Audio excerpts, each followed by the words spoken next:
The Predator franchise has produced multiple sequels, crossover movies, novels, comic books, video games, and even a TV series. Why don't you take a seat right over there?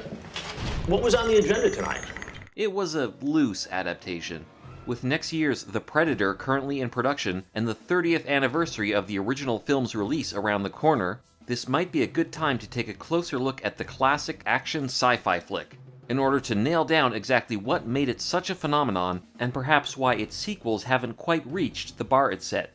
Personally, I can't remember how many times I've seen Predator, but it might be in the teens, and yet whenever I catch it on cable, even if it's already halfway into it, and the swear words are dubbed over like, Dylan! You son of a beach ball. even then I have to watch it to its completion. How can a movie that relies so much on the reveal of an invisible alien be so inexhaustibly rewatchable? We all know what the alien looks like, we know what happens, so why do we keep watching it? Simply put, it's the story structure. Don't get me wrong, this movie had a solid team all around. The cinematography looks great for its time, the score adds to the suspense, and the ensemble of actors are convincing as hardened soldiers, at least in character. Their tactics can be a little cartoonish at times. What the hell's he doing? Also, it can't be overlooked, the physical condition of most of the cast only adds credibility to their characters in the badass department. Except for this guy. He looks less like a soldier and more like a guy who would write a bunch of movies about, I don't know, buddy cops and quirky detectives, and eventually write and direct a sequel to this movie that's coming out next year. But aside from him, the cast have an undeniable on-screen presence. They effectively draw us in and compel us to care about them. However, other action and sci-fi films have these elements as well. What really sets Predator apart and makes it so enjoyable to watch again and again is ultimately its story structure. For this, you have to give the most credit to the Thomas brothers for writing the script, Comic Books McNerd Goggles over here for some uncredited rewrites, and John McTiernan for shooting and pacing the story expertly. Predator follows the 3-act film structure to a T. So in this video, I will not only break down how Predator pulls us into its narrative, but also the 3-act film structure and how it works. Sure, I could choose a more highly acclaimed movie to examine the 3-act film structure with, like Sophie's Choice or, Bridges of Madison County or The River Wild, but honestly, who gives a runny crap about those movies? We're going to look at screenplay structure through a movie about jacked guys who blow stuff up and the giant invisible alien who skews people. So let's get to the chopper! Meaning the point. The basics of 3-act film structure are just that, 3 acts. Act 1, the setup. Act 2, the confrontation. And Act 3, the resolution. There are plot points and opportunities that push the story from one act to the next. So let's start with Act 1, the setup. Aside from the few little hints we get regarding the villain, the subplot of Predator's first act revolves around a supposed rescue mission in Central America. Dutch and his team of special forces are called in by CIA agent Dylan, Dutch's old friend, in order to rescue US soldiers from an insurgent guerrilla camp. However, once the team reaches the camp and frags the hell out of everyone, they realize they have been double-crossed by Dylan. You it's all bullshit! The real mission was to eliminate the guerrillas and retrieve CIA intelligence from Soviet hands, and Dutch's team was not the first to attempt the mission. The bodies of the first team were found skinned and hanging from a tree earlier. So, what purpose does the rescue mission and double cross serve in a story about a bunch of commandos facing off against an alien? First and foremost, it defines the main characters, who they are, what their motives are, and what their goals are. These are all things we'll need to know if we're going to empathize with them and understand their decisions in the second and third act. Secondly, it defines the initial context they are in, which is necessary in order to understand the cause and effect that leads them to the second act. The mission subplot establishes that Dutch and his team are elite soldiers, i.e. certifiable badasses, and also a group of true friends who we can empathize with, because they have an obvious chemistry and history together. The double cross establishes that Dutch has principles. There are lines he won't cross, and it affirms that he values his men more than anything else. My men are not expendable. At the same time, it makes us question Dylan's principles, and sets his character up for potential redemption later. The context that the mission puts the group in is very simple, but necessary for the story. The team are utterly alone in a brutal jungle, and with no way out except for the pickup point, which is miles away. This is the major plot point that moves the characters into the second act. the confrontation. The goal is simply to reach the pickup point and make it out of the jungle alive. However, the transition to the second act is marked by the first real acknowledgement of a new entity in the story, the Predator. There were hints before this, the shuttle in the opening shot, the skinned soldiers, and the previous POV shots from the thermal viewer. But we, the audience, don't know for sure that this entity is otherworldly until we see the thermal POV of a clawed hand holding a scorpion. At this point, we know more than the team, and are able to anticipate, at least vaguely, what will happen next. The process of ramping up suspense and tension in the second act has begun. The team is also joined by an extra member in the second act, the gorilla hostage, Anna. Anna's purpose is firstly to offer a slight feminine touch to an otherwise testosterone-loaded sausage fest, and secondly to offer an outside perspective as to what the team are dealing with. El que hace trofeos de los hombres means the demon who makes trophies of man. The real meat of the confrontation begins when the first member of the team, Comic Book's McNerd Goggles, is killed by the Predator. At this point, the team begin to realize the level of shit they have landed in. Did you find Hawkins? I can't tell.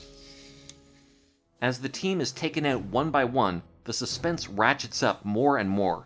What really sells this section of the story are the character traits that were established in the first act, and the acting of the cast.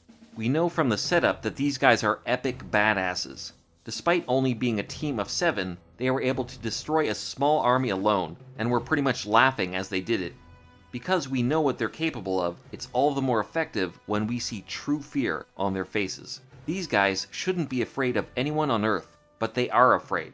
So we, the audience, can only anticipate how horrible the thing hunting them truly is. Bullshit. You ain't afraid of no man. There's something out there waiting for us. And it ain't no man. After losing 2 team members, Dutch decides they should make a stand and ambush the Predator. But their plan fails, epically. It's at this point their true characters begin to emerge.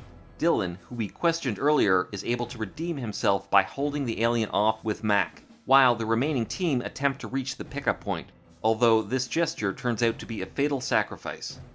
Billy refuses to be hunted down, and instead faces the Predator head-on, dying what he believes to be a warrior's death. The injured Poncho is taken out shortly after, leaving only Dutch and Anna.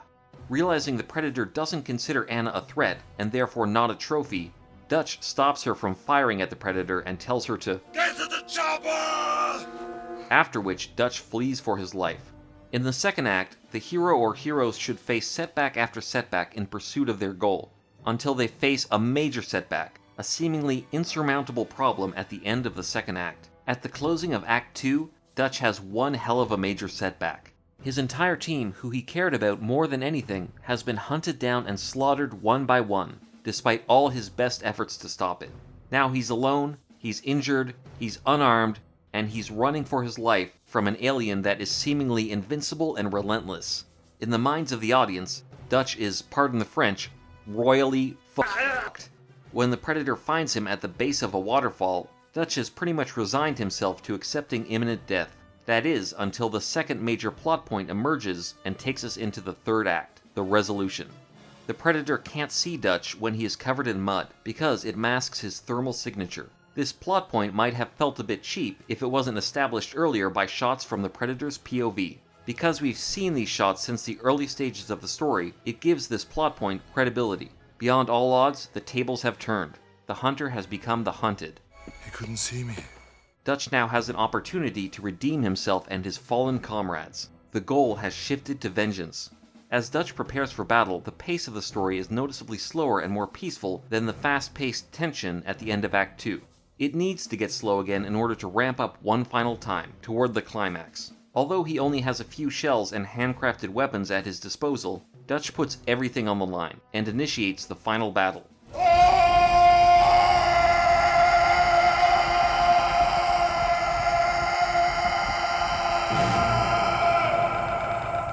For the first time, he manages to make real progress, badly injuring the Predator. However, the Predator eventually catches on to Dutch's thermal disguise, and in the climax of Act 3, the two finally confront each other face to face. Or face to whatever that is. You one ugly motherfucker. Dutch is now helpless once again, except for what seems to be one final hope, to bait the Predator into a trap he set earlier. Kill me, I'm here! Kill me! When the Predator proves too cunning for this, Dutch is out of options, until a final opportunity presents itself. The Predator walks into another trap Dutch hasn't considered. At this moment, the climax has been stretched as far as it can go. There is no way out. Everything rides on this moment. And of course, the trap works, fatally injuring the Predator. There is one final obstacle after this. The Predator sets off a self-detonating device in the final moments of its life. But this occurs outside of the climax, because the goal of vengeance has been accomplished. The Predator has already been beaten. This final threat serves only to provide one last moment of suspense before transitioning into the aftermath.